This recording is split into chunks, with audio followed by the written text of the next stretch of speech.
compagnie général. Des autres.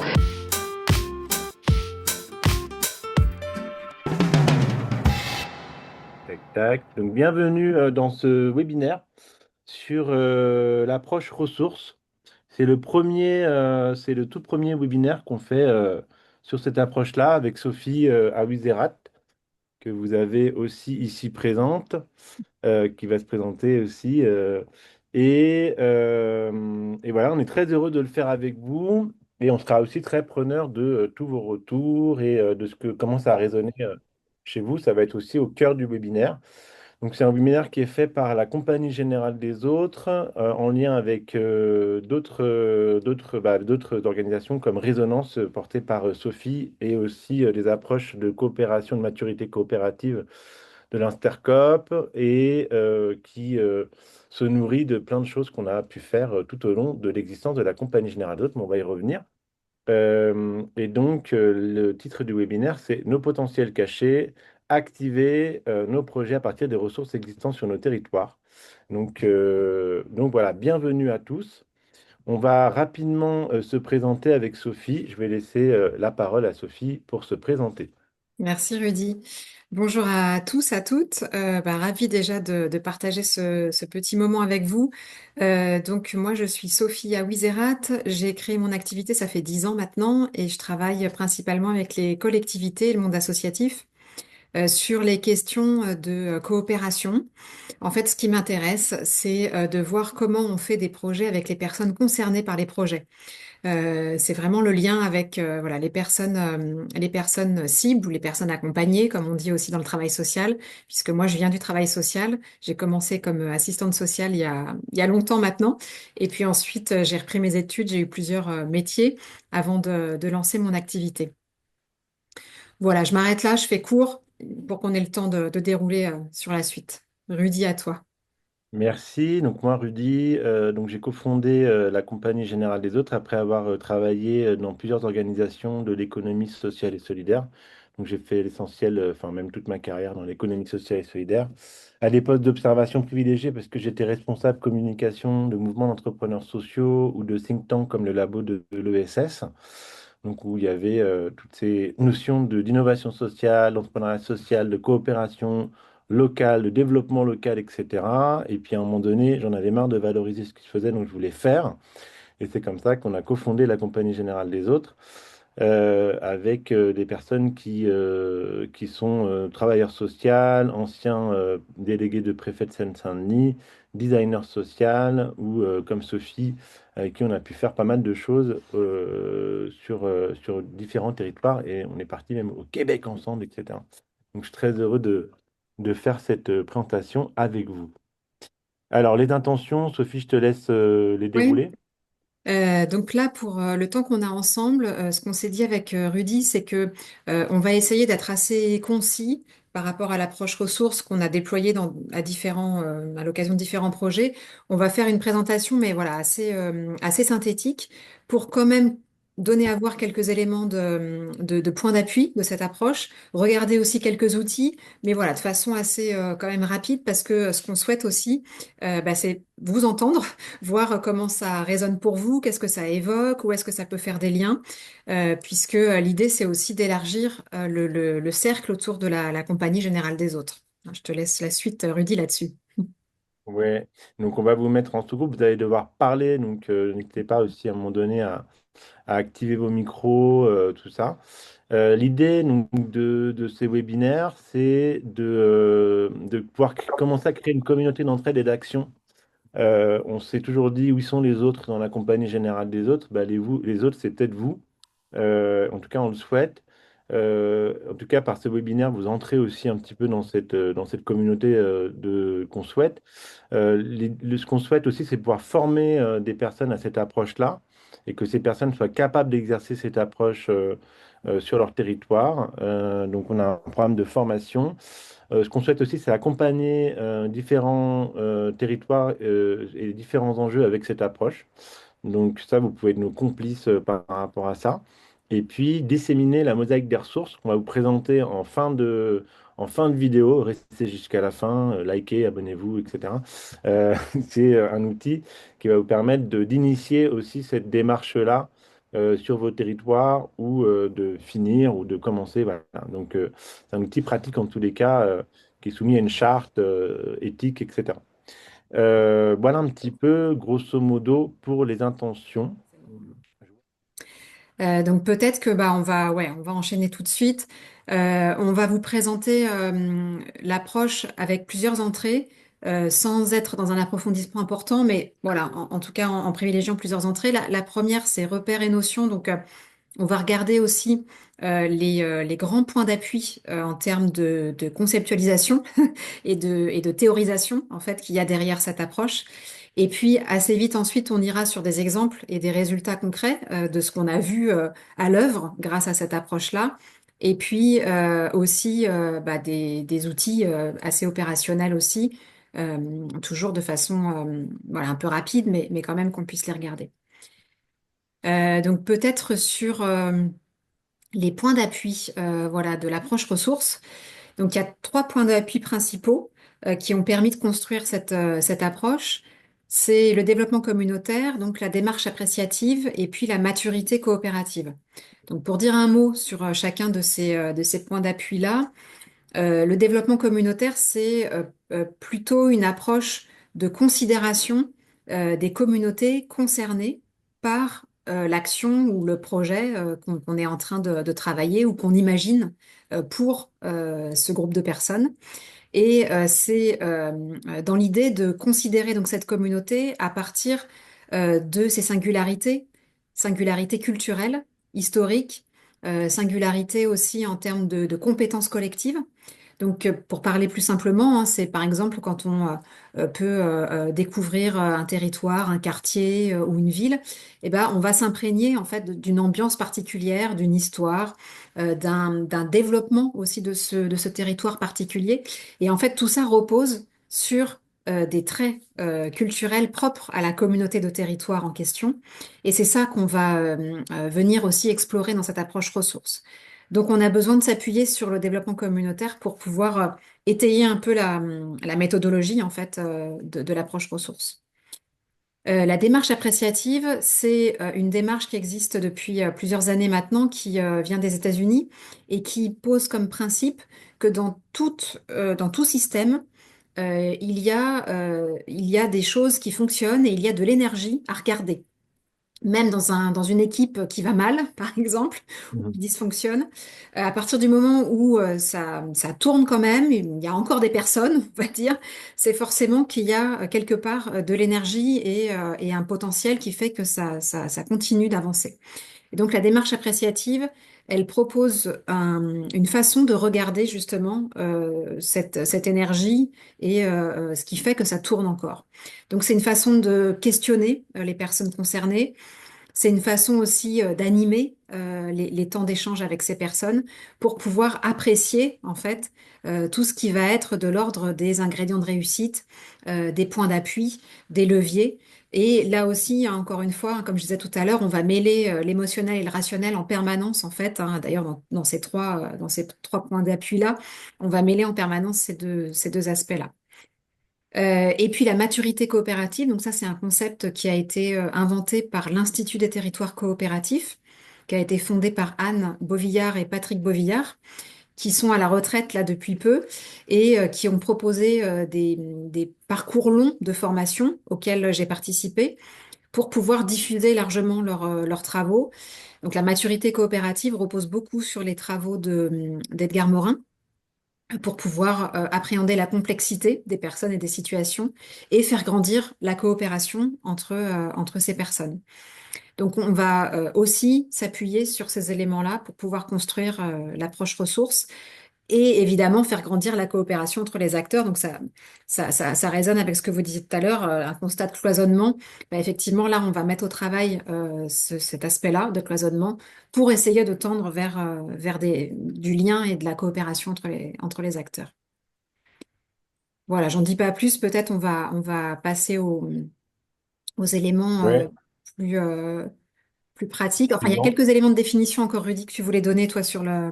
le Oui. territoire Et notamment. puis Ouais. juste pour enfoncer clou sur ces notions-là, qui sont pas forcément évidentes à prendre en main.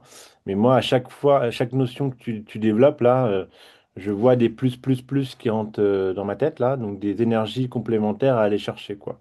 Donc, comment est-ce qu'on développe la communauté et comment est-ce que ça peut donner plus d'énergie sur le territoire? Comment l'approche appréciative, elle permet aussi, tu l'as dit tout à l'heure, de débloquer aussi des énergies et comment la maturité coopérative, j'aime beaucoup. Une phrase clé là-dedans qui est de mettre nos désaccords au travail. Elle nous permet de dépasser des désaccords et donc d'aller débloquer aussi des énergies. Moi, je vois vraiment le truc sous forme de nouvelles ressources en fait que on va pouvoir aussi développer, qui sont pas des ressources matérielles, etc., mais plutôt le domaine de l'immatériel, l'endogène aux personnes et aux communautés et qui vont faire du bien au territoire. Voilà, c'est un peu comme ça euh, que je voyais le truc. Alors, juste quelques notions complémentaires. C'est quoi un territoire? Déjà, parce qu'on parle de territoire. Donc, nous, on applique l'approche ressources au territoire. Mais pour rappeler rapidement ce que ça peut être, il y a 5 angles de définition hein, du territoire. Donc là, on a pris la définition du Rameau, qui a travaillé beaucoup sur les alliances locales. Donc, il y a le fait que c'est un territoire culturel. Sur chaque territoire, on a des traditions, une histoire, des langues qui sont propres au territoire. Donc, il faut savoir les considérer, les respecter. Et on ne peut pas agir quelque part sans prendre en compte ça, sinon ça risque de ne pas pousser. Un territoire naturel, donc il y a des reliefs, des cours d'eau, des sols, voilà, tout est très délimité et en fonction des territoires, on va pas avoir les mêmes cultures. Par exemple, là, moi, je suis dans un territoire alpin, bah, j'ai pas du tout les mêmes, on n'a pas du tout les mêmes gestes, les mêmes habitudes que en Méditerranée. Donc tout est, on est protégé alors que sur d'autres territoires, on est exposé. Un bassin de vie aussi, où il y a accès aux services, aux enseignements, au sport, au transport. Là, moi, j'aime beaucoup l'approche de capital. Vous savez, il y a le capital social, Bourdieu l'a défini, et le capital économique, mais il y a aussi le capital géographique. Donc, des gens vont se déplacer pour avoir accès à un capital géographique plus fort. Donc, de la Bretagne à Paris, par exemple, ou de Paris à Marseille. Voilà. Lieu d'incarnation des projets, donc ça peut être aussi les territoires projets, et évidemment l'espace administratif et politique. Donc ça, c'est important de l'avoir en tête pour pouvoir appliquer aussi cette approche-là de manière située. Et on avait envie aussi de vous partager cette notion-là de valeur commune, comment et qu'on va pouvoir mobiliser après dans l'approche ressources et notamment sur la mosaïque des ressources, c'est-à-dire qu'est-ce qui est important pour nous. Qu'est-ce qui fait valeur commune? Qu'est-ce qui fait un récit commun? Donc, c'est le dénominateur commun sur un territoire donné entre des gens qui se mettent d'accord. Et c'est là aussi où il y a une ressource supplémentaire qui émerge et qui se conscientise que, par exemple, sur des territoires comme de chômage de longue durée, bah, on n'est pas condamné à l'échec et on avait des gens qui étaient des héros de la sidérurgie, par exemple, si on prend l'exemple de Grande-Sainte, le plus connu et on peut réinventer une histoire et on peut réinventer des activités en repuisant dans ce qui fait commun. Donc c'est un peu le trésor commun qui rejaillit sur nous, à condition qu'on se mette, qu'on se conscientise et qu'on se mette d'accord dessus. Et puis enfin, pour donner un peu plus de concret, concrètement aussi, les ressources locales, enfin les ressources qu'on peut activer, on a fait une magnifique infographie que vous pouvez voir là, avec des boutons d'iPhone, parce que l'idée c'est de les inviter à les activer. Et donc, on va avoir grosso modo aussi des ressources de type immatériel. Donc, tout à l'heure, on a parlé de la maturité coopérative, l'énergie citoyenne, la connaissance de l'histoire locale. Est-ce que tout ça, c'est activé chez vous, les savoir-faire locaux? Est-ce que on a une connaissance des savoir-faire ancestraux ou qu'on peut activer les compétences des entreprises et des collaborateurs? Il va y avoir ce qui domine plutôt du matériel, des lieux et des mètres carrés disponibles. Donc, est-ce que une entreprise ou une institution peut mettre à disposition ces espaces locaux, avoir un esprit un peu tiers-lieu, et aussi des EHPAD qui s'y mettent aujourd'hui à mettre à disposition leurs locaux, par exemple, pour devenir des espaces des tiers-lieux ouverts. Il va y avoir tout ce qui est entreprise et filières décarbonées, les moyens de transport non polluants, l'épargne. Et puis, il y a évidemment les ressources naturelles. Donc, est-ce qu'il y a des terrains qui sont fertiles pour faire pousser soit des habitats participatifs, soit de l'agriculture? Est-ce qu'on va on va pouvoir avoir des potentiels aussi autour de la végétalisation et de la baisse des températures? Comme dirait Territoire zéro chômeur de longue durée, on peut créer du plein emploi local. Il manque pas de travail dans la transition, il manque des emplois. Donc là-dessus, il y a plein de choses à faire. Voilà, et du déchet, du zéro déchet. Donc ça, cette infographie, elle sert de repère en fait, hein, pour activer aussi, donner envie aussi de vouloir activer aussi des ressources qui seraient inexploitées sur ce territoire, à condition de le savoir, encore une fois. Voilà, donc je passe la parole à Sophie. Voilà. Oui, donc voilà, après ces éléments, en fait, on voulait vous partager aussi une, enfin, une structuration un peu de la démarche, même si, alors c'est toujours compliqué d'essayer de représenter une démarche qui est complètement itérative en fait. À chaque fois qu'on l'a utilisée, évidemment, on l'a ajustée par rapport au territoire, par rapport aux besoins. Donc ça nous a, enfin nous, du coup, ça c'est aussi apprentissage pour nous de diffuser et d'expliquer ce qu'on a fait par ailleurs, parce que bah voilà, ça nous oblige à travailler ces représentations-là. Donc là, on l'a mis en quatre étapes. Et on a voulu volontairement le représenter sous forme de cercle pour dire que, bah, en fait, c'est pas tout à fait séparé. En fait, ces quatre étapes, donc explorer, imaginer, agir et puis évaluer, pérenniser. Évidemment, je les lis là dans un ordre extrêmement linéaire, mais en fait, dans la vraie vie, on travaille la pérennisation dès l'exploration, en fait. Donc, toutes ces étapes vont être les unes un peu dans les autres, même si on a besoin un peu de ranger dans des cases à des moments, parce que c'est quand même plus clair. Mais pour de vrai, on va les tisser, en fait, les unes avec les autres, parce que c'est comme ça qu'on va donner sens aussi au processus coopératif qu'on va travailler. On peut voilà, donner quelques exemples. En fait, on a voulu donner à voir un peu des résultats pour illustrer chacune de ces étapes, même si encore une fois, voilà, tout est lié. Explorer la communauté avec la communauté. Donc ça, on pourrait dire que c'est peut-être la première action visible qu'on peut mettre en place dans cette approche ressources. Ça peut prendre différentes façons de faire, enfin ça peut prendre différentes formes. La mosaïque des ressources dont va parler Rudy à la fin, ça peut être un moyen d'explorer la communauté avec la communauté. Mais on peut le faire aussi autrement. Par exemple, à Romainville, on a travaillé, donc c'est une ville qui est dans le 93, on a travaillé avec le CCAS de Romainville, le Centre communal d'action sociale, pour venir compléter l'analyse des besoins sociaux par une analyse des ressources du territoire. Donc complètement dans cette logique de l'approche ressources, pour voir bah, de quoi était composé le territoire en termes de ressources et comment les acteurs pouvaient mobiliser ces ressources pour imaginer comment répondre aux besoins sociaux qui, eux, avaient été mis en lumière par l'analyse des besoins sociaux. Et donc, ça a donné une synthèse du référentiel des ressources du territoire. Voilà, merci Rudy. Du coup, on peut faire défiler le référentiel, donc il fait quand même une bonne vingtaine de pages. Et ça a pu aussi donner naissance, voilà, une fresque des ressources qui est ici, qui a été réalisée par Anaïs Bon, qui est facilitatrice graphique, qui nous a aidés là sur ce coup-là. Et en fait, ce qu'on a fait dans cette exploration, c'est que on est allé voir des acteurs du territoire. Donc, dans un premier temps, on était en contact avec la mairie, donc forcément des agents. Et puis, au fur et à mesure, par cooptation, on a pu rencontrer bah, des acteurs associatifs, des habitants.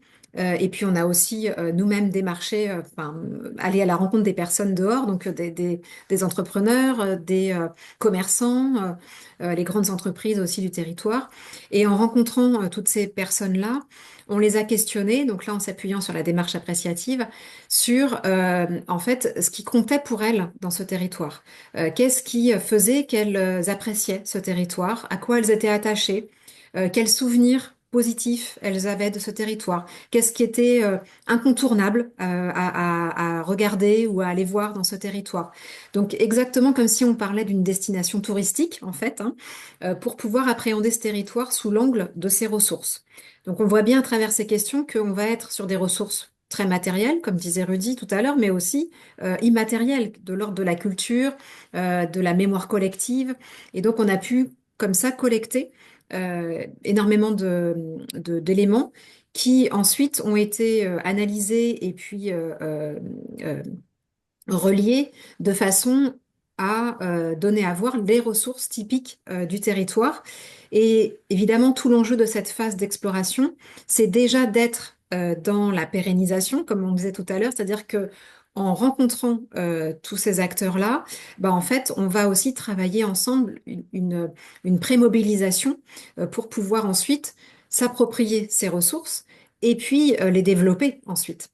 Et là où c'est assez facilité quelque part, c'est que quand on questionne, quand on est questionné sur bah, ce qui fait qu'on est attaché à ce territoire, eh bien, ça nous active en fait automatiquement sur des choses positives, sur des choses qui vont nous motiver et donc nous donner envie d'agir. Donc il y a quelque chose, on est dans un cercle vertueux, en fait, assez vite avec cette approche ressources, puisque ça ne veut pas dire qu'on oublie hein, ce qui va pas, on le connaît et voilà, c'est toujours là. N'empêche qu'on fait un petit pas de côté et qu'on regarde aussi ce qui va bien et ce qui fait qu'on est toujours là, en fait, qu'on vit toujours dans ce territoire, même s'il y a des choses qui dysfonctionnent par ailleurs. Et donc on va avancer de cette façon pour se donner envie d'agir, en fait. Un autre exemple, peut-être dans un autre contexte, c'est quand j'ai pu travailler avec Val-de-Garonne Agglomération, qui voulait refondre les conseils de crèche. Donc c'est voilà un autre contexte. Et donc que cet espace, cette instance de participation citoyenne puisse être vraiment un espace justement de co-création de la politique publique petite enfance. Bah, on a commencé par travailler sur l'endroit où les relations entre les services, donc là les crèches, et les parents étaient de qualité. Puisque c'était ça l'enjeu, c'était de travailler la qualité relationnelle, bah, en fait on a regardé ce qui existait déjà par rapport à cette question-là. Et on l'a vu aussi tout à l'heure quand on a fait le tour des motivations, il y a déjà des compétences en fait, il y en a partout, il y a déjà des savoir-faire. Donc l'idée c'est de regarder aussi ça et de partir justement des savoir-faire pour pouvoir les valoriser, mais aussi les développer. Et c'est donc la connaissance du terrain, des professionnels de terrain, là pour reprendre l'exemple de Val-de-Garonne, qui nous a permis ensuite, avec les responsables de crèche, de construire, de co-construire cette instance, à quoi elle pourrait ressembler, cette instance de participation avec les parents, en s'appuyant sur les endroits où il y a déjà du dialogue, en fait. Hmm. Alors là, oula, on est à la phase d'exploration. On va passer à la phase d'imagination. Juste, il y avait deux, trois questions dans le chat. Je vais peut-être y répondre, Sophie, Oui, pour que tu tu as reprennes raison. ta respiration.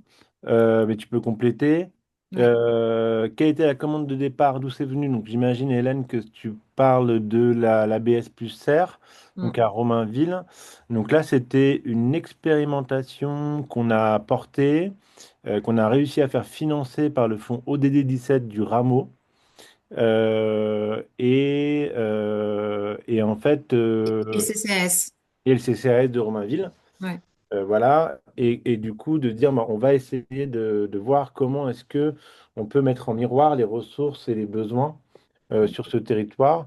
Donc c'est venu d'une idée originale, la Compagnie Générale des Eaux de Résonance, mais ça a été cofinancé et c'est une obligation légale dans tous les cas, mais ils ne sont pas obligés de faire le chemin vers les ressources. C'est Donc ça. là, Sophie, je ne sais pas si tu veux compléter Oui, là-dessus. c'est venu en fait effectivement de notre intention à nous et ça a rencontré l'envie de faire de la mairie de Romainville en fait. Et le CCAS qui était prêt à s'engager dans cette démarche-là pour élargir la question des besoins sociaux, des solidarités, le sortir en fait des services sociaux clairement et de pouvoir voilà mobiliser des personnes qui d'habitude sont pas vraiment mobilisées sur cette question-là. Donc ça a vraiment été porté politiquement par la mairie de Romainville. Et Ouais. puis Et, peut-être sur l'autre question, je vois, Denis, il y a beaucoup de choses qui sont universelles dans ces ressources locales. Alors oui et non. C'est-à-dire que oui, c'est sûr qu'on va retrouver des choses qui vont résonner d'un territoire à l'autre. Mais ce qui va nous intéresser aussi, c'est ce qui fait que ce territoire est particulier, est typique. Parce que c'est ça qui fait le sel, en fait. C'est ça qui fait qu'on va être singulier, on va se démarquer, mais de façon positive, hein, pas pour être en concurrence avec les autres territoires, mais plutôt pour dire, bah, c'est vrai qu'ici, il y a ça de particulier et c'est ça, en fait, auquel je suis attachée. Donc, il y a des choses autour, voilà, de l'histoire de Romainville, alors qui peut résonner avec d'autres villes autour, évidemment, parce que bah, il y a des contextes qui sont proches, le lien avec Paris, etc. Mais il y a des choses quand même particulières aussi à Romainville et qui font qu'il y a un récit qui s'est construit dans cette ville, mais en fait, c'est dans toutes les autres villes, c'est comme ça aussi, hein, et dans tous les quartiers aussi. Il y a un récit collectif, et c'est ce récit sur lequel on va s'appuyer ensuite. Ouais. Et là, le récit de Romainville, il y a une forme de nostalgie palpable dans l'air, très très curieuse, de la perte d'un bois, en fait, hein, et donc ça se dit dans les témoignages des anciens, et c'est une ancienne cité maraîchère, donc en fait, c'est vraiment une histoire cyclique. Bois perdu, cité parue, c'est le slogan du blason. Et en fait, comment est-ce que on peut réactiver l'attachement à la ville par rapport à cette ressource? Nous, on la qualifie comme une ressource parce qu'on dit, voilà, c'est ce qui caractérise l'histoire de la ville. On peut utiliser l'humour. On a mis quelques leviers d'action, hein, par rapport à ça. L'humour pour dédramatiser la nostalgie, prendre conscience des gains actuels suite aux pertes passées, etc. Et puis vous allez voir après on va vous détailler un petit peu comment aussi on dégage des pistes de coopération. Et là, sur Romainville, il y avait l'ambiance populaire, donc là, par exemple, et l'esprit village, qui pourrait devenir une ressource. Là, ce qu'on a identifié, c'est que ça pourrait devenir une ressource par rapport à l'arrivée du métro et des nouveaux arrivants sur la ville. Donc, il y a une crainte que ça devienne une cité dortoir. Bah là, en fait, on a mobilisé ça en disant, bah, comment est-ce que, là, je spoil un peu la suite, mais comment est-ce que ça peut devenir une piste de coopération pour, par exemple, les centres sociaux qui feraient un festival de l'esprit village, etc. Donc réactiver cet esprit village en étant conscient de ce que c'est une ressource et que on peut l'activer consciemment, quoi. Voilà. Oui, l'étape suivante qu'on a menée à Romainville, c'est le grand atelier, c'est-à-dire que c'est un temps qu'on a animé en invitant toutes les personnes déjà qu'on avait rencontrées sur la phase exploration et en leur proposant d'inviter aussi d'autres personnes, en ayant juste la condition de dire, bah, inviter des personnes qui sont sensibles en fait à cette approche-là, qui sont attachées à Romainville. Voilà. Et on s'est retrouvé en fait avec énormément de gens. Il y avait plus de 150 personnes à ce grand atelier. Juste pour faire un focus aussi sur la méthodo, la façon dont on a construit ce grand atelier, mais aussi tout le processus pour préparer le grand atelier avec les personnes qu'on avait rencontrées. En fait, ce processus-là, on l'a construit à partir de ce qu'on avait compris des ressources. Donc c'est là où le côté duplicable, je suis pas tout à fait en accord avec ce terme-là, parce que c'est pas duplicable, c'est une source d'inspiration et c'est à construire ailleurs en fait. Donc la façon dont on a travaillé là, on a construit donc le processus par rapport aux ressources. Donc par exemple l'ambiance populaire et l'esprit village. La façon dont les gens le comprenaient là-bas, c'était très très précis et on a utilisé ces ingrédients-là pour les injecter dans l'animation et pour que, bah, en fait, consciemment, inconsciemment, les personnes se retrouvent dans une ambiance qui correspondait en fait à ce qui comptait pour eux, en fait, et ce qui faisait sens pour eux. Et c'est ça qui a permis le mélange aussi des personnes pendant cet atelier. Hmm. Et donc cet atelier, il a permis donc enfin, de présenter, de représenter les ressources et de se les réapproprier et surtout d'imaginer bah, qu'est-ce qu'on pourrait faire ensuite avec ça. Parce que ça donne des idées du coup d'action pour aller plus loin. Je vois les questions là dans le chat, du coup je me permets de répondre. Le document de Romainville, oui, il est sur le site de la Compagnie Générale des Autres. Peut-être que bah, dans la suite, on pourra vous envoyer le lien vers le Ouais. référentiel des ressources parce qu'effectivement, il est public, il est consultable. Et la durée de cette intervention, alors pour Romainville, ça a duré quand même une année entière, puisque, enfin, voilà, on était vraiment dans le déploiement long de l'approche ressources, mais on peut être dans un déploiement beaucoup plus court, tout dépend. Bah, là aussi du contexte et des besoins et du sujet sur lequel on travaille. Ah, pardon, le durée du grand atelier. Pardon, c'était ça la question. Le grand atelier, c'était une soirée en lui-même. Voilà. Par contre, Enfin, ce qui fait sens aussi, c'est toute la préparation qu'on a eue avec les acteurs, les habitants et les associations, etc., du territoire, évidemment. Hein, vous l'aurez, je pense, saisi dans ce type d'approche, c'est le chemin qui va faire sens, pas tant enfin, le résultat, oui aussi, mais surtout le chemin, clairement. Rudy, je vois que tu as lancé un... Oui, je le lance en arrière-plan, hein. C'est juste pour illustrer avec les ateliers, mais comme tu as parlé du grand atelier, voilà, c'est pour montrer un petit peu. Il y a un film qui retrace l'histoire qu'on vous mettra aussi en lien voilà, dans le mail. Ouais, il donne à voir aussi quelques éléments de méthode, et puis c'est vrai que ça donne des images, c'est parlant aussi. Et donc pour poursuivre ensuite, une fois qu'on a imaginé ensemble ce qu'on pourrait faire, et ben on va être ensuite dans l'action.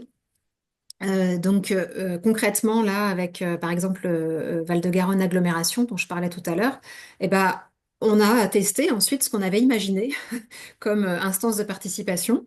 On l'a co-animé et d'ailleurs ils l'ont plus animé que moi parce que l'idée c'était qu'ils puissent complètement prendre la main ensuite, donc c'était pas du tout que je prenne toute la place.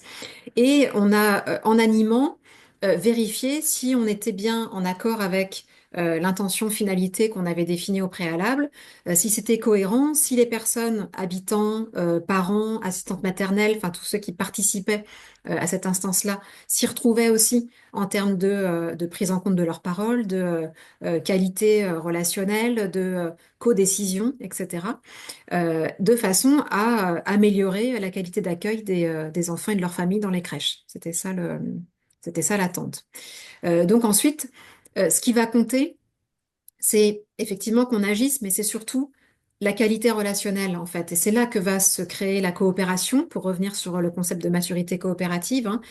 Le projet, l'action, va être un support, une occasion de se retrouver et de créer ensemble. Mais ce qui va être déterminant, c'est la façon dont on va interagir et la qualité, comment on va prendre soin de notre relation, de façon à ce qu'il y ait plein d'actions, en fait, et pas qu'un seul projet et qu'on Mm. puisse multiplier les mises en œuvre en fait concrètes à partir des idées que les uns et les autres peuvent avoir. Donc là, par exemple, sur le conseil petite enfance, ça a donné des actions extrêmement variées, pour le coup, auxquelles personne s'attendait. C'est ça aussi, l'approche ressources, c'est que ça donne à voir des choses voilà, qu'on ne peut pas imaginer avant, puisque tout le monde ramène un petit bout de l'histoire. Donc voilà, ça, forcément, on est dans une surprise, dans une découverte. Je vous donne quelques exemples d'actions sur le conseil petite enfance. Il y a eu alors tout simplement des places de stationnement qui ont été créées aux abords d'une des crèches en particulier, très rapidement, alors que ça faisait très longtemps que cette histoire traînait, mais parce que au sein de l'instance, le maire de la commune concernée était présent.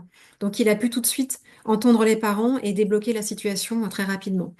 Il y a eu aussi un lien avec le projet alimentaire territorial, qui est porté aussi par l'agglomération de Marmande, puisqu'il y a des parents qui ont questionné sur la qualité des repas à la crèche, en pointant aussi quelques dysfonctionnements avec le prestataire, etc. Et donc, une envie de dire, mais pourquoi on ne ferait pas du lien en fait avec les agriculteurs, surtout que c'est quand même une région où il y a beaucoup d'agriculteurs. Donc, pourquoi on ne ferait pas du lien avec eux? De quelle façon on peut réduire les circuits, etc. Et donc voilà, un lien avec le projet alimentaire territorial, là aussi, qui n'était pas du tout imaginé en amont. Et puis ça a produit aussi, pour les professionnels eux-mêmes, des liens entre eux, des liens de proximité en fait. Les responsables de crèche qui étaient pas trop loin physiquement, qui avant ne travaillaient pas forcément ensemble, eh bien là, ont monté des projets ensemble, ont valorisé leurs actions ensemble et ont beaucoup plus invité les parents des autres structures quand il y avait des actions qui étaient montées. Donc voilà, à différents niveaux en fait des résultats et des actions très concrètes. Et Sophie, est-ce que tu peux expliquer en quoi c'est l'approche ressources ou développement communautaire qui a permis d'accélérer un petit peu ces enjeux-là? Est-ce que c'est parce que ça a libéré la parole, ça a donné un peu de pouvoir d'agir? Qu'est-ce qui s'est passé? Et ben, en fait, c'est la façon dont on a pensé l'instance, c'est-à-dire que là, dans cet exemple, il y avait, on va dire, deux communautés principales qui étaient concernées et qui en constituaient une autre. Mm. La communauté des professionnels avec laquelle moi j'ai commencé à travailler, donc les responsables de relais, de crèches, etc., qui ont eu du temps de préparation, de maturation avec moi et même entre elles pour réfléchir à cette instance. Et assez vite, je leur ai dit, bah, attention, soyons vigilants. Là, tout le temps qu'on a ensemble pour y réfléchir, est-ce que les parents et les assistantes maternelles qui vont participer ont ce temps-là aussi? Bah, Mm. en fait, non. Donc, comment on va prendre en compte cette communauté-là d'usagers en fait des structures, hein, assistantes maternelles ou parents, qu'on va inviter à participer, mais qui vont arriver un peu de but en blanc. Et donc, en considérant cette communauté-là, on a regardé donc, comme j'avais dit tout à l'heure aussi, où est-ce que ces personnes étaient en dialogue entre elles, étaient en dialogue aussi avec les responsables de relais ou crèches, et comment on pouvait développer en fait ces espaces de dialogue-là. Parce que tout l'enjeu, c'était que cette communauté puisse aussi se préparer et le temps aussi de maturer, de réfléchir et de construire les sujets en fait. Hein, ça se fait pas voilà tout seul quoi. Et donc on Mm. l'a fait à plusieurs niveaux et là clairement ça a fait grandir le pouvoir d'agir des parents et des assistantes maternelles. D'ailleurs des assistantes maternelles qui souvent enfin, en tout cas, là, c'était le cas, manquait de reconnaissance, manquait de visibilité sur le territoire. Bah, grâce à leur participation, elles ont pu donner à voir leur métier, venir expliquer en quoi ce qu'elles faisaient était différent des crèches et que ça apportait aussi d'autres intérêts pour les enfants. Donc, ça a permis aussi de leur donner voilà, une autre place. Et donc, on l'a fait à plusieurs niveaux, ça. On l'a fait, alors les responsables de crèche l'ont fait et de relais à leur niveau en accompagnant les groupes de parents et d'assistantes maternelles qui avaient envie de s'impliquer, de façon à ce que ces groupes qui avaient envie de s'impliquer puissent se mettre en lien avec les personnes, parents ou assistantes maternelles qui étaient plus éloignées de leur participation dans ces conseils. Et puis on l'a fait aussi pendant le conseil en lui-même. En fait, avant que le conseil démarre, on avait 30 minutes où on accueillait uniquement les parents et assistantes maternelles qui souhaitaient participer, de façon à construire avec eux les sujets qu'ils souhaitaient mettre à l'ordre du jour. Donc ça veut dire que les élus et les professionnels ne connaissaient pas l'ordre du jour avant. Voilà, et c'est vrai que ça demande quelques conditions, hein. Voilà, il faut aussi que les collectivités jouent le jeu, de façon à ce que les parents et les assistantes maternelles puissent voilà, construire leur ordre du jour et le proposer ensuite au démarrage du conseil. Yes. Et juste en complément de la phase précédente, même si on était un peu dans l'imagination plus que dans l'agir, effectivement, juste pour enfoncer le clou, sur la BS plus R, là, sur l'approche ressources à Romainville, on en a déduit des actes de coopération possibles où il y a toujours par thématique, par exemple, prendre la nature dans la ville ou allez, qu'est-ce qu'on a là? La vie dans les quartiers. On a pris en compte à la fois les objectifs et les besoins de travailler de la ville, de travailler à la mixité sociale, de favoriser l'entraide et l'accès aux offres du territoire culturel, alimentaire, etc. Valoriser les acteurs des quartiers, sur leur connaissance de leur quartier, la capacité de transmettre l'information. Et on a vu qu'il y avait des ressources mobilisables pour ça. Donc les associations de quartiers qui rayonnent sur la ville, les équipements quartier par quartier, l'esprit village. Et on a dit, bon, bah, est-ce qu'il n'y aurait pas des idées de réponse? Et c'est là où on rentre un peu dans l'action, en disant en tout cas, c'est des idées d'action. Concevoir un espace dans chaque quartier et une autre échelle de la ville qui rassemble les habitants de tous les quartiers et de tous les âges. Développer des systèmes de solidarité dans les lieux de consommation. Créer une fonction de communication à l'échelle du quartier pour être informé de ce qui se passe localement et dans la ville. Et ça, en fait, après, bah, dans un autre atelier, les gens peuvent prendre en fait ces idées-là et dire, ah bah tiens, est-ce que ça donnerait pas un projet ou une envie de faire, quoi. Voilà. Donc ça, c'était pour compléter. On va continuer parce que le temps file. Oui, c'est ce que j'allais dire, Rudy. On est un peu juste là. Du coup, Ouais. on était trop confiants au début. Et du coup, on est un peu juste parce que l'idée aussi, c'est qu'on voulait vous entendre à la fin et prendre le temps, voilà, de vous écouter. Donc peut-être, bah oui, je vais dire juste un mot sur cette partie-là, mais très rapide, pour évaluer, pérenniser. Un exemple de résultat pour dire que on va pouvoir travailler, enfin que la pérennisation est en bonne voie. C'est un verbatim qu'on a mis là d'un professionnel qui dit, ben en fait, ce n'est pas mon projet. Et on en revient au tout démarrage de la considération de la communauté, hein, comme quoi, voilà, tout est lié. C'est-à-dire, en fait, au début, peut-être que c'était mon projet en tant que professionnel, mais en fait, ce n'est peut-être pas le mien ou peut-être pas que le mien. L'enjeu, c'est aussi que ça devienne le projet, des personnes concernées. Et du coup, peut-être que le projet va être différent, puisque ça va pas être, je ne serai pas la seule autrice, du projet. Voilà, j'en dis pas plus, peut-être on peut, poursuivre si tu veux dire encore, juste un petit mot, Rudy, sur la suite. Ouais, non, l'évaluation, c'est important de la faire, de la commencer avant de commencer, finalement. Il y a une phrase que j'aime bien de la Fonda, de Yannick Blanc, qui dit il faut définir ce qui compte avant de le compter. Mm, Et donc, c'est en définissant ce qui compte aussi qu'on va pouvoir derrière faire les choses et orienter les choses. Et donc, aussi l'évaluer a posteriori, le compter et le raconter. Et ça, c'est hyper important de pouvoir se le raconter. Donc ça c'est de la communication, hein, en d'autres termes, mais c'est aussi comment est-ce qu'on on crée un récit autour de ça. Les outils, ah là là, je suis sûr que tout le monde avait hâte de cette section. Et ben, on y arrive. on prend, peut-être, juste quelques minutes pour les outils, Rudy, ça te va? Ouais, ouais, ouais, ouais. Comme ça, on a le temps avant que, parce que je vois qu'il y a des personnes qui doivent partir, du coup, on ait le temps Ouais, d'entendre les gens avant qu'ils s'en aillent. yes, yes. Rapidement, en fait, de dire que le parcours là, d'exploration, de co-construction, pour agir et pérenniser, il nécessite à chaque étape des outils. Donc, pour explorer, il faut pouvoir explorer le territoire, cartographier le territoire, mais aussi explorer les intentions de chacun et de la communauté, explorer ce qui est à l'intérieur de chacun.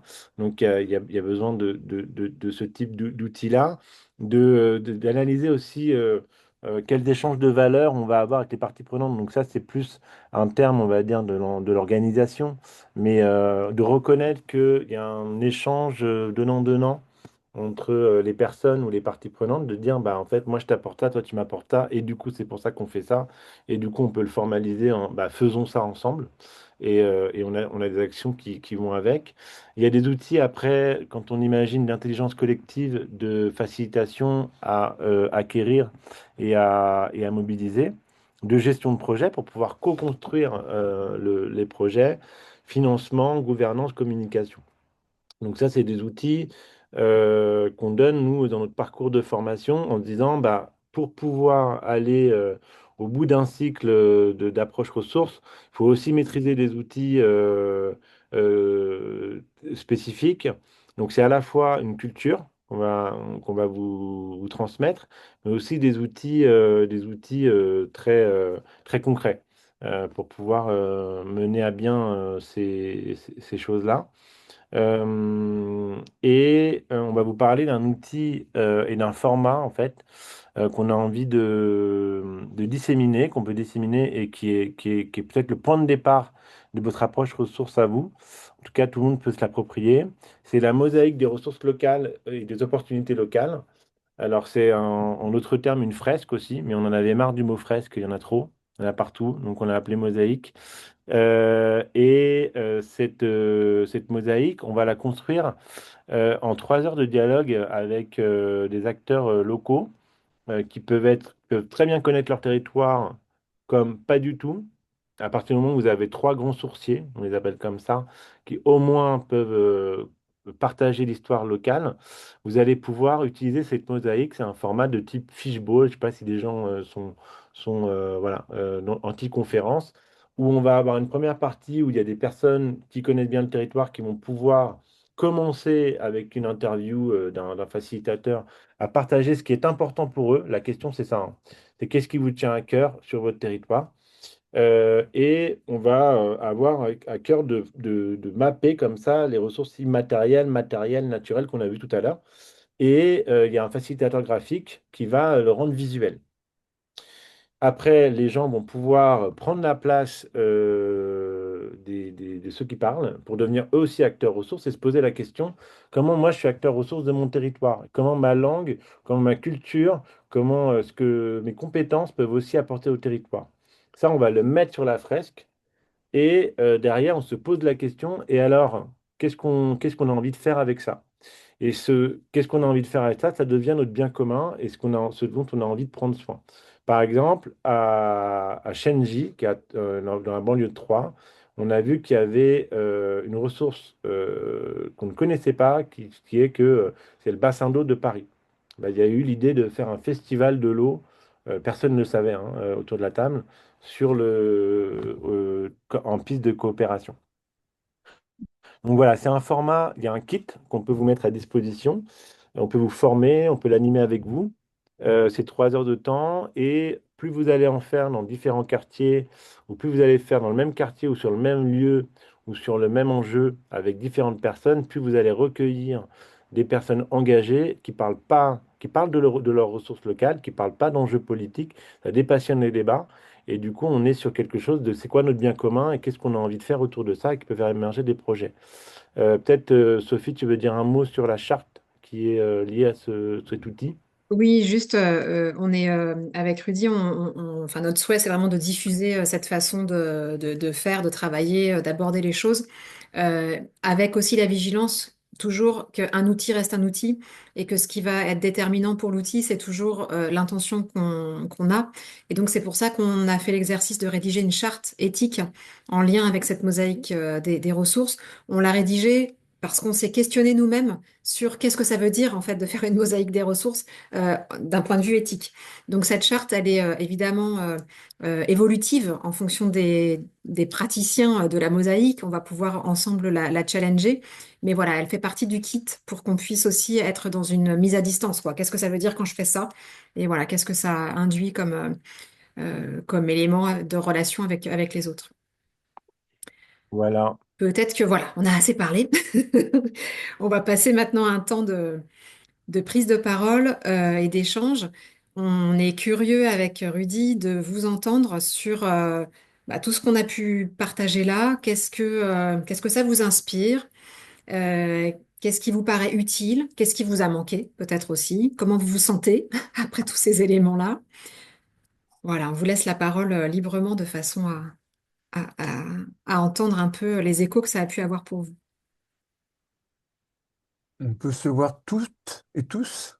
Oui, on va arrêter le partage. Ah oui, pardon, j'avais pas Vous compris avez ta bien question. voilà. Ouais, c'est mieux. Mhm.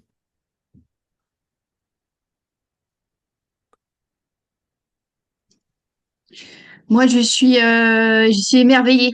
Voilà. Ok. Qu'est-ce qui t'émerveille, Claire? La, la précision et en même temps, il y a quelque chose de très vivant, de très beau, de très fluide, qui fait moi un écho énorme en fait avec ce que j'essaie de travailler avec le Qigong notamment, par d'énergie. Le Qigong, c'est la circulation de l'énergie dans le corps, tu vois. Donc il y a un truc qui est assez dingue pour moi. Et je suis émerveillée parce que j'ai un terrain d'apprentissage. J'ai l'impression de plus rien savoir. Alors, je savais déjà que je savais pas grand-chose, mais là, je me dis, waouh, ça va être génial. Voilà. Merci. Merci. Merci beaucoup.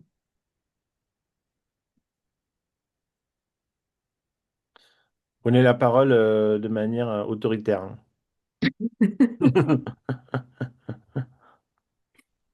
Bah, moi, j'ai un retour. C'est vrai que je m'attendais plus à comment dire, une approche au niveau entrepreneurial en termes. Enfin, on démarre seul. Et là, c'est vrai que c'est pour ça que j'ai posé à plusieurs reprises la question. C'est-à-dire que si là, on n'a pas le. En fait, tout part des collectivités, finalement, d'une mairie, d'un CCS. Donc, en fait, c'est vrai que la démarche, elle paraît conséquente parce que je pense qu'il y a aussi des moyens financiers, on en parlait, et humains derrière. Et je me dis que. Enfin, pour moi, c'est un très très gros morceau, parce que même quand on présentait tous les outils, rien que la facilitation, c'est un job à part entière. Mm. Et du coup, ben, en fait, je suis plus effrayée qu'au départ. Enfin, non, mais je pense Mm. que c'est des super outils, mais en fait, je vois pas comment c'est possible de faire des telles démarches. On est vraiment du développement territorial, développement local, sans avoir même des collectivités, des syndicats ou que sais-je avec nous, quoi. Je vois pas comment ça. Donc, c'est peut-être ça qui manque au départ, comment les gens se relient entre eux finalement au départ, quoi. D'accord. qui manque. Ouais, merci. Bah, peut-être juste pour dire un mot par rapport à ça, et Lorenzo, après, oui, j'ai vu. En fait, on peut le faire de partout, mais c'est sûr que la dimension va pas être la même et la construction du processus va être différente. Mais on peut le faire aussi avec une association, avec un collectif d'habitants, avec un conseil citoyen, voilà. Mais peut-être on pourra en reparler en fonction du sujet auquel peut-être vous pensez, Hélène. Oui, parce qu'on a présenté la démarche quand même assez holistique sur un territoire, Mm. mais en réalité, on peut partir d'un tiers-lieu, on peut partir d'un bailleur social, on peut partir une salle d'association, comment on appelle ça, de locataires, voilà, d'un terrain de pétanque, selon où il y a une envie en fait de développer et comment dire, de favoriser l'appropriation par exemple d'un tiers-lieu ou là on parlait d'un bailleur social par exemple à Lyon qui est en train de mettre un habitat partagé dans la barre d'immeuble, dans le diffus. Cette approche-là, elle va permettre aussi de dire bah, qu'est-ce qu'on a vraiment envie d'en faire de ces espaces partagés qu'on va faire ensemble, quoi. Et donc d'impliquer les différents acteurs. Donc il y a différents points comme ça, mais on aurait peut-être pu prendre différents points de vue. Mais voilà, ça peut être très pratico-pratique aussi. Lorenzo, tu voulais compléter? Oui, bah déjà bonjour hein, à tous et à toutes. Pour ceux qui me connaissent, ils savent que j'ai tendance à sauter un peu les obstacles. Alors je ne sais pas ce que je vais dire, si ce que je vais partager c'est prématuré, mais entre autres avec Rudy et puis Sophie et Pascal qui sont présents ici, on est parti pour accompagner une initiative qui s'appelle À l'âge sur l'îlot Saint-Denis. Et pour répondre un peu à Hélène, d'ailleurs je te salue, hein, on ne s'est pas vu depuis un bout de temps.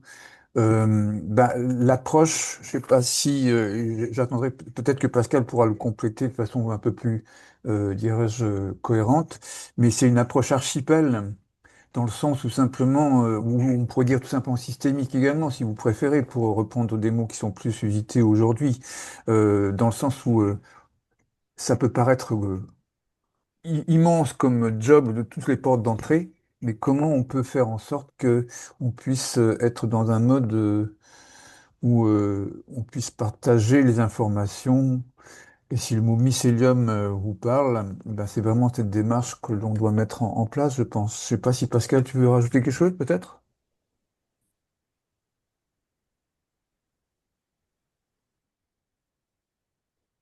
Peut-être ce qui me manque, puisque Mm. je suis enthousiasmé, bien sûr, comme d'autres ici, je vois tout de suite le potentiel, effectivement, de pouvoir entrer dans les territoires par beaucoup de portes, et pas seulement par celui d'une décision politique d'une collectivité, mais également par l'initiative citoyenne, des conseils citoyens, des assemblées de transition, etc.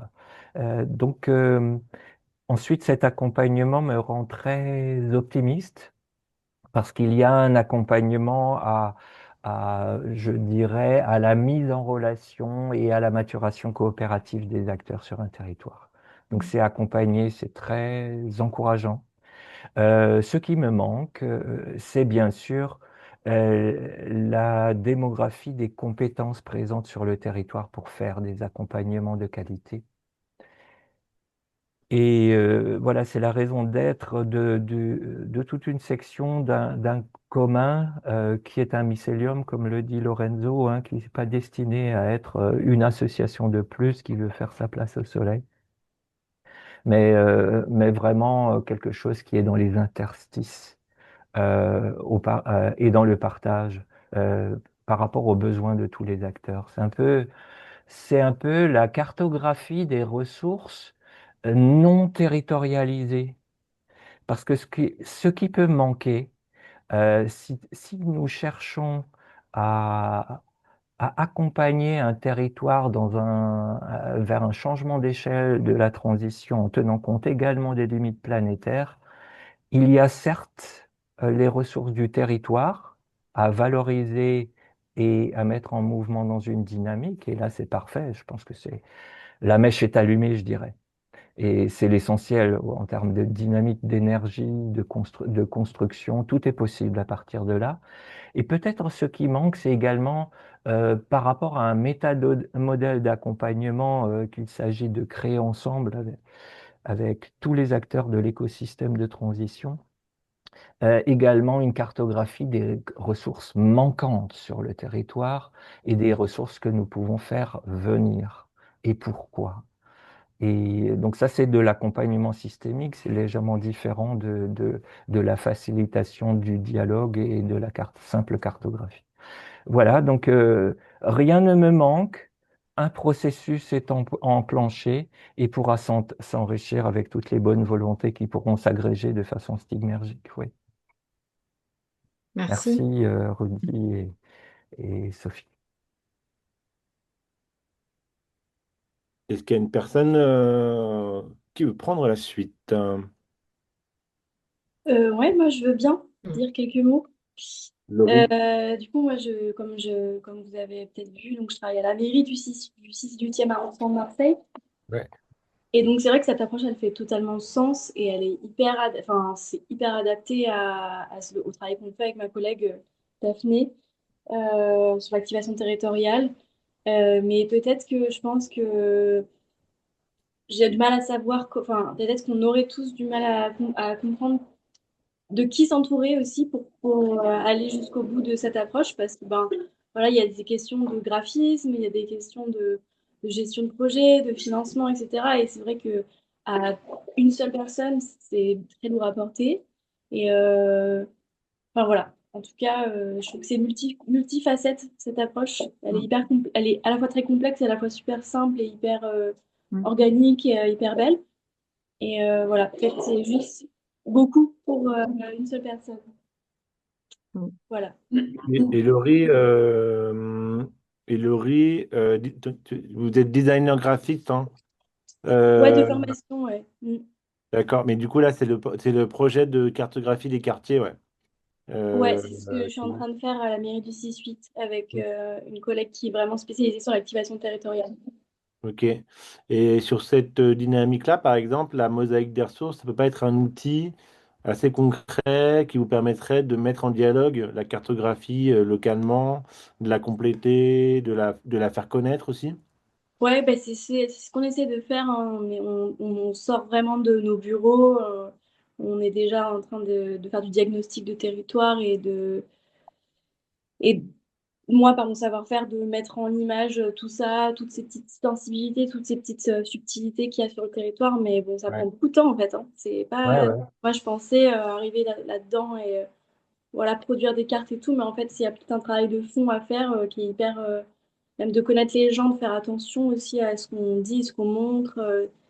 C'est pas... Et en plus, dans une ville, dans une... Il y a une grosse ville comme Marseille avec beaucoup de subtilités, quartier par quartier. Ben Ouais. voilà, on peut pas faire... voilà. Mm.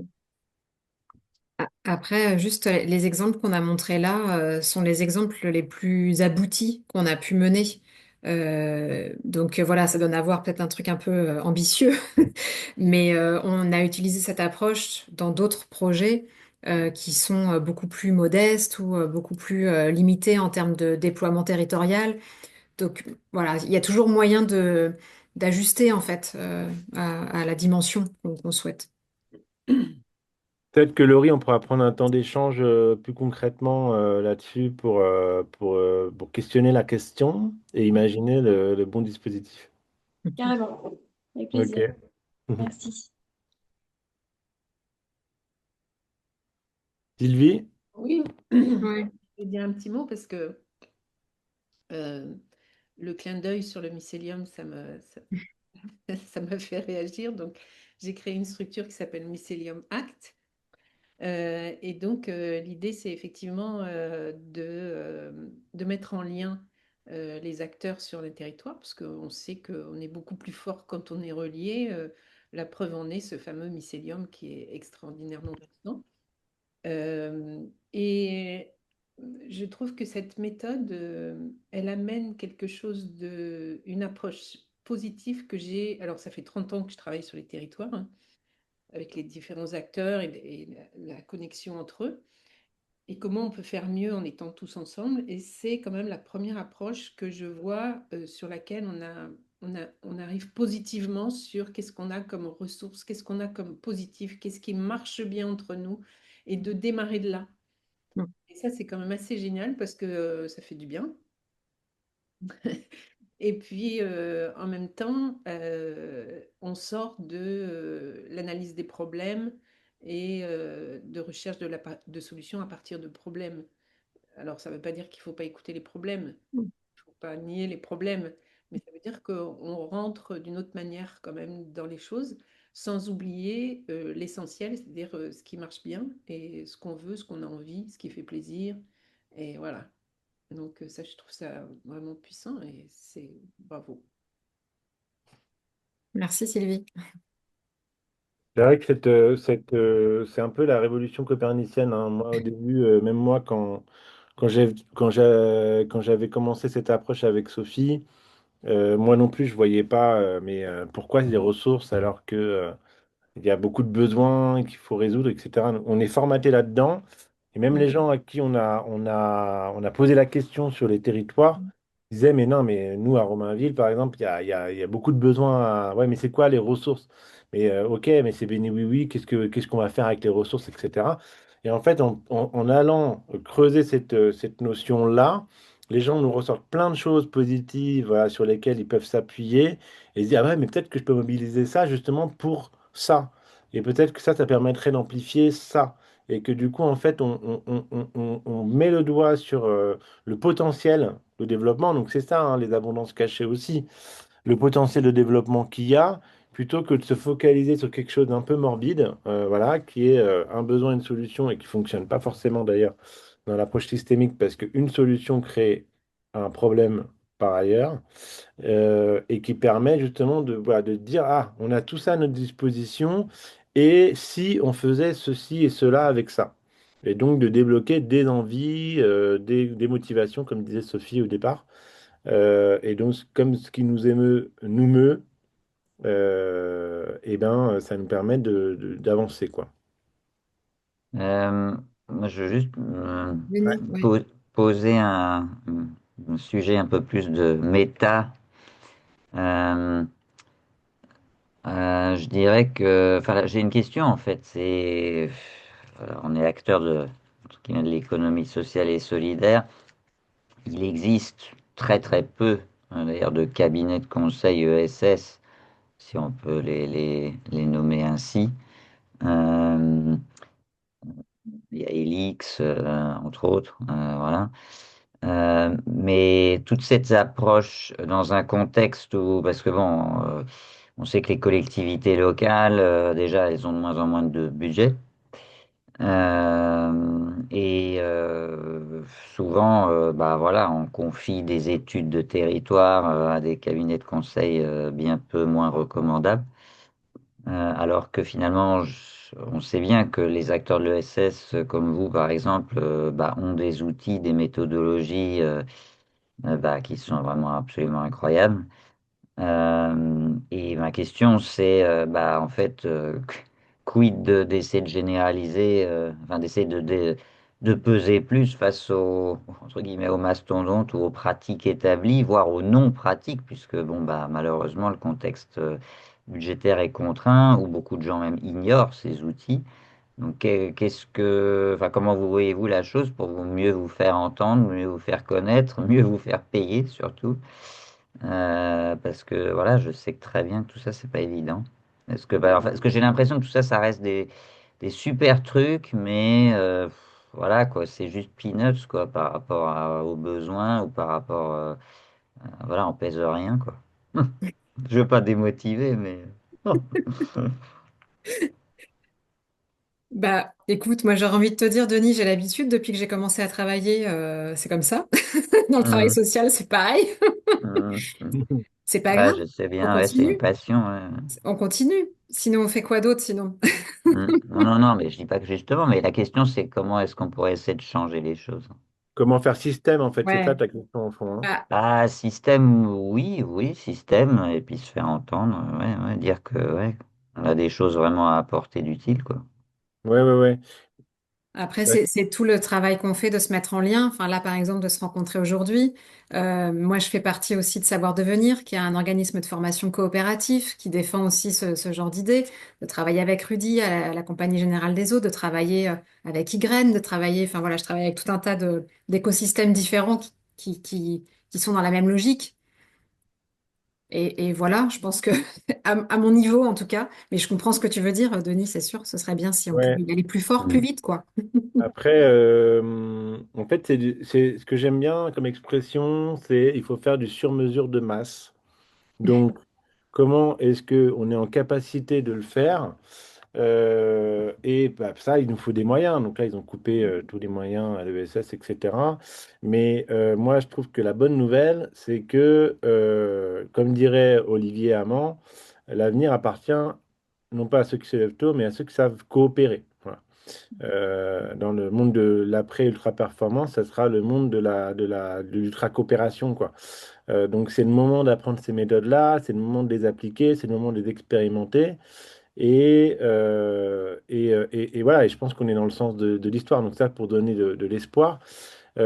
Par contre, c'est vrai, il faut faire système. Donc c'est aussi une des intentions de la Compagnie Générale des Autres, c'est de créer une communauté d'action. Ça ne veut pas dire on n'a absolument pas vocation à être hégémonique, mais c'est de faire du compagnonnage. Donc comment est-ce que, à partir de ce qu'on est en train de faire là aujourd'hui, des parcours de formation, comment est-ce qu'on peut rester en lien? Donc ça, on se propose, nous, de continuer à activer ça. On va essayer de trouver aussi des financements, hein, pour faire ça, pour créer ce lien-là et ce réseau-là. Mais de dire, bah, chacun fait son œuvre. On partage une charte commune, une éthique commune, une méthode commune, et l'approche ressources, elle fait partie de cette ambition-là de dire, bah, c'est un outil puissant. D'ailleurs, il ne faut pas qu'il tombe dans les mains de n'importe qui permettrait justement de propager cette approche et, si possible, de manière systémique. Et par exemple, enfin, tu vois, je pense à des acteurs qui font pas mal de diagnostics territoriaux, comme l'ADEME ou même le collectif des entreprises s'engage. Tu vois, je me dis, tout ça, c'est des gens où vous pourriez peut-être nouer des partenariats et dire, ben voilà, nous, on a des choses à apporter dans vos outils, Carrément. quoi. Euh, On est preneur de ça, hein, d'ailleurs, hein. Oui, tout à fait. Tes compagnons maintenant, hein, tu sais, qui va nous aider. Non, non, mais oui, Peut-être- carrément. On va essayer de trouver des financements par rapport à ça aussi et se relier. ouais. Pardon, comme je vois l'heure et certaines personnes qui s'en vont, peut-être les personnes qui n'ont pas encore pris la parole, s'il y en a qui veulent dire un petit mot avant qu'on clôture. Je pense à Philippe, Romain, Hélène, Marie-Lou, Laetitia. Laetitia. Ouais, moi, je peux partir. Merci beaucoup pour cette riche présentation et ces échanges. Heureuse de vous connaître et voir ce que vous faites. Je suis intervenue sur Saint-Denis et sur Gennevilliers dans de la coopération territoriale, notamment pour les familles monoparentales et les jeunes de quartier. Et voilà, heureuse d'échanger et vraiment bravo pour ce que vous faites et heureuse pour vos actions. Merci pour cet échange et heureuse de pouvoir me connecter avec toutes les personnes présentes et d'échanger et de faire rayonner le agir ensemble pour la société. Au revoir. Merci Merci. Merci. beaucoup. Au revoir. Romain, peut-être? Ouais, bah, d'un mot pour prolonger l'échange que vous étiez en train d'avoir. Euh, alors, dans un contexte comme celui-là, voilà, je vous livre un peu mon état d'esprit et la manière dont j'essaye de travailler au quotidien. Euh, voilà, dans un contexte dans lequel, à l'échelle internationale, nationale, il peut y avoir beaucoup de frustration lorsqu'on est citoyen. Parce qu'on ne sait pas exactement quel levier on peut avoir, on se sent impuissant, on se sent inutile, du coup on se détourne de l'information. Comment est-ce que la collectivité, la communauté et la commune, in fine,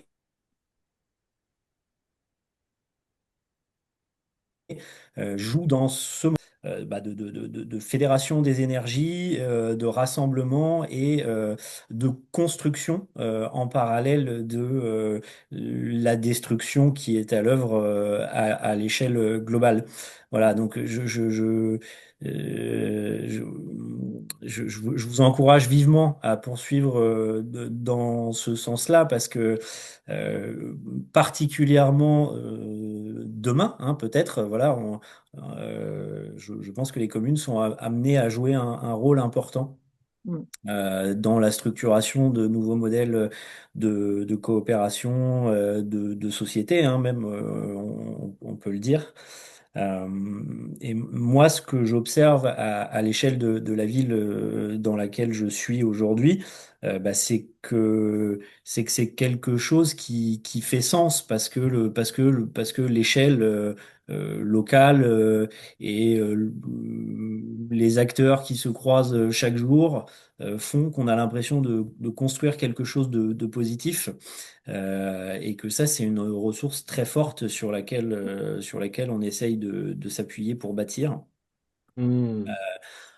Ensuite, la question que je me posais en vous écoutant, c'est un peu quelle modalité d'action ou d'intervention est-ce que vous envisagez? C'est-à-dire, est-ce que vous souhaiteriez intervenir comme comme une agence de conseil ou comme un cabinet de conseil auprès de collectivités qui souhaitent s'engager dans ce type de démarche. Euh, voilà, le conseil n'a pas forcément ultra bonne presse et euh, pareil, dans un contexte de compression de la dépense publique, faut vraiment que la nature du conseil soit hyper valorisée ou valorisable pour que ça fonctionne. Euh, Parce que bien sûr, voilà, bien sûr, il y a le sujet de comment est-ce qu'on fait pour exister et ça passe bah oui ça passe par des ressources financières à un moment ou à un autre. Donc est-ce que c'est une coopérative qui a vocation à solliciter les membres ou les compagnons qui souhaitent y participer? Euh, En tout cas, voilà, moi je tenais à vous remercier pour cette démarche, pour cette initiative qui me semble vraiment hyper porteuse de sens. Et donc, voilà, je suis à mon modeste niveau disponible pour vous y aider et pour y contribuer. Merci Romain. Merci. Bah, pour répondre à votre question, nous, on peut se présenter comme consultant, mais on préfère dire qu'on accompagne, on est accompagnateur, quoi. Mais voilà, donc en fait, la Compagnie Générale des Autres, c'est un collectif d'experts informels. La marque, on va dire, elle est hébergée dans une coopérative d'activité et d'emploi. Mhm. Elle peut recevoir les financements, elle peut les répartir, etc. Et chacun a sa structure aussi. Donc c'est distribué comme modèle, quoi. Donc on peut répondre à des projets, on peut accompagner des projets. On lance le programme de formation. Donc là, on va rechercher 10 personnes, on va dire, pour commencer une formation en septembre. On va commencer avec un tarif réduit pour tester aussi les choses. Et voilà, donc il y a ces différentes modalités d'action qui sont là. Et on a aussi initié des projets qu'on a cherché à faire cofinancer. Donc là, par exemple, un des projets qu'on a en tête, c'est un programme qui s'appellerait Territoire de ressources et d'opportunités locales. Et c'est de voir comment, sur différents territoires, l'approche ressources, avec des territoires de différentes tailles, de différentes typologies, voilà, et pourquoi pas auprès d'entreprises, du citoyen, sur un bailleur, etc.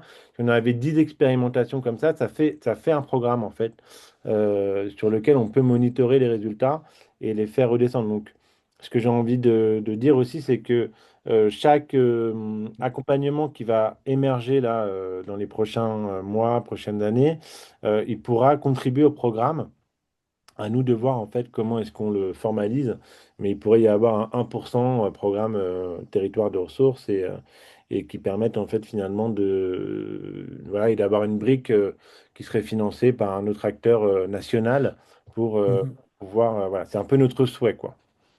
D'accord. Et Ouais. ce programme de formation, Ouais. vous avez déjà une idée de ce que sera son contenu et du Ouais. public auquel il va s'adresser? Ouais, ça, on va pouvoir vous envoyer des éléments très bientôt. Ok. Donc, c'est avec les 4 phases, hein, explorer, imaginer, construire, pérenniser. Et avec dans chaque phase, en fait, on va partir de vos intentions et de votre territoire. Donc, c'est de la formation-action et on va faire échanger tout le monde dans le programme pour pouvoir aboutir à une forme de feuille de route, on va dire, hein, qui vous permette d'aboutir à une mobilisation des ressources. Donc, savoir ça, en fait, c'est une formation. Donc, l'idée, c'est de savoir mobiliser des savoirs. Donc, savoir explorer, savoir co-construire, savoir pérenniser et savoir bah, pérenniser aussi cette démarche dans l'ensemble, quoi. Donc, c'est ça qu'on va faire. Et là, ça peut être fait en interne dans une collectivité, donc avec Ouais. plusieurs parties prenantes. Donc, par exemple, tu restes ensemble, on pourrait très bien former différents cadres. Ça peut être fait en inter organisation. Mhm. Et donc, nous, on est à votre disposition pour échanger là-dessus et vous envoyer le programme. Là, il faut qu'on formalise tout ça aussi pour que ça soit Calliope, etc. Et Ouais. dans tous les cas, on a dans la présentation qu'on a fait, on a à peu près les grosses mailles hein, de ce qu'on fait, mais on peut vous envoyer en détail. D'accord. Et juste, oui, pour compléter, la formation, elle se veut être en fait plutôt une formation action, où Ouais. on va être dans l'accompagnement. De toutes les manières, enfin, moi, je sais pas faire autrement. Je vais pas parler pendant des heures et puis après vous laisser vous débrouiller, ça a aucun intérêt, puisque bah, comme tout à l'heure, je crois que c'était Hélène qui disait, mais oui, mais du coup, comment on fait si jamais c'est pas une collectivité, etc. Bah voilà, tout l'enjeu, c'est on confronte en fait, on confronte nous, ce qu'on a expérimenté, ce qu'on a pu capitaliser, et puis les différents terrains, et on voit comment ça peut venir se répondre, quoi. Donc c'est vraiment l'enjeu. Et pour répondre à la question de Claire, je vois dans le chat, ouais, il n'y a pas de CPF, parce qu'en fait, pour être CPF, il faut que ce soit reconnu comme étant un métier, des compétences officielles. Aujourd'hui, ce métier n'existe pas, et certainement qu'il serait inventé, mais Mhm. voilà, il n'existe pas, donc non, il n'y a pas encore de CPF. Est-ce que dans les personnes qui se sont pas exprimées, il y a des choses à rajouter avant qu'on clôture? Peut-être on va vous libérer, on a déjà dépassé un peu de 10 minutes là. Pour Marilou ou Philippe, je sais plus, Ouais. ou Madame Philippe, Ndiaye, je sais Philippe s'est plus qui exprimé c'était. dans le chat. Ah ouais, j'ai pas tout suivi.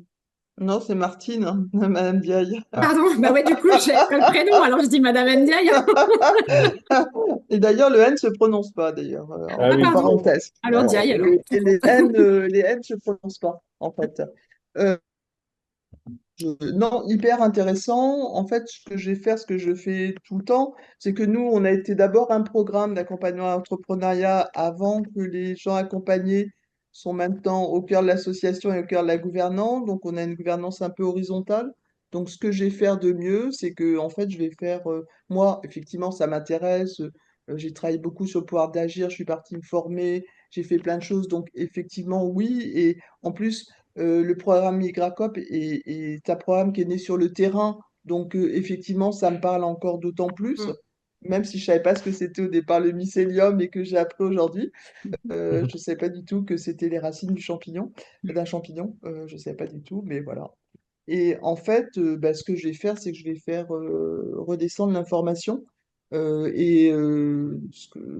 je pense que je vais repartager le replay au sein de Migracop.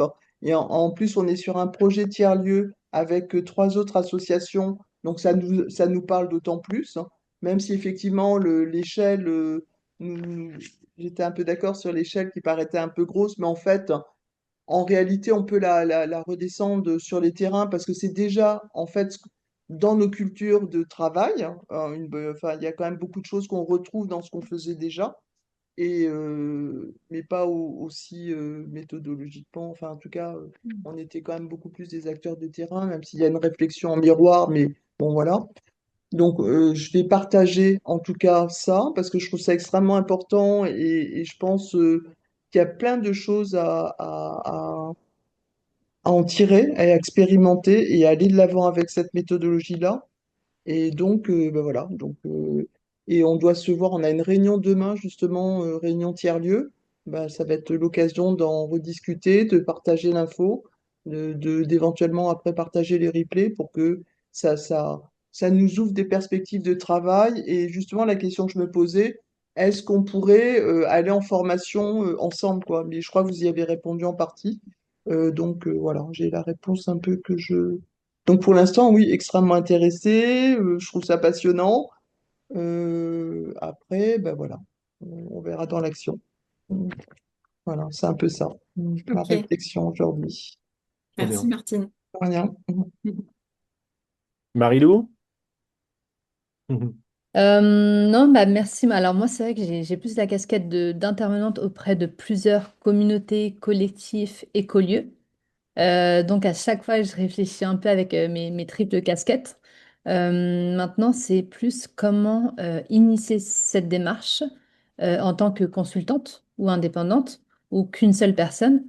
Voilà, convaincre les autres parties prenantes. Voilà, donc moi, perso, je suis complètement convaincue et ça m'intéresse forcément. Et justement, j'ai besoin de ces outils, ces méthodes-là, mais comment faire engager, animer auprès des autres Hmm. parties prenantes.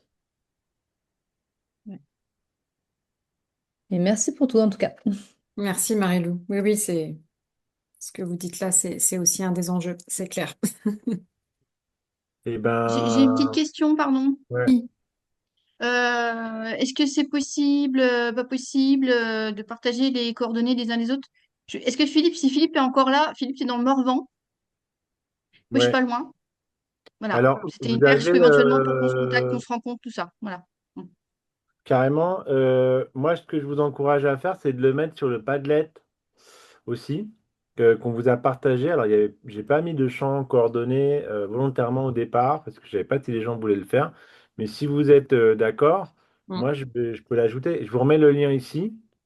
Et je vais ajouter un petit champ, là vous l'aurez dans les 5 minutes, qui vous permettra de mettre vos coordonnées. D'ailleurs, si vous le voulez, j'aurais pu le mettre direct en fait, pour que vous puissiez garder le lien. Une bonne Euh, idée, c'est vrai. ouais. Et puis mettez de là où vous venez aussi, parce qu'après on pourra faire une carte, une super carte magnifique avec tous les gens, de là où, peu importe de là où vous venez. Donc, C'est je vous pas fais ça. déjà. On n'a pas déjà mis un lieu, Rudy, dans le Padlet? Si, si, Non? si, mais Ah.